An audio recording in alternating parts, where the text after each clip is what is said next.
Quick reading for the month of March, Aquarius. Your cards are the High Priestess, the Emperor, and the Strength card. So dito natin makikita yung bigla niyang naiisip na kailangan pala, no, medyo wag ako maging controlling with the High Priestess, pinagkakatiwalaan ko siya, alam kong inaayos niya or maayos na siya. Pwedeng ikaw ito, yung person mo yung binabasahan ko, you can switch the energies ha. What I am reading is the dynamic naman. Although nandito yung harmony, pero nandito pa rin yung control.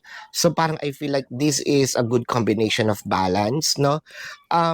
I feel like meron din mga compromise dito, ibibigay niya sa yung gusto mo, and somewhat may provide mo din naman sa kanya yung gusto niya, no?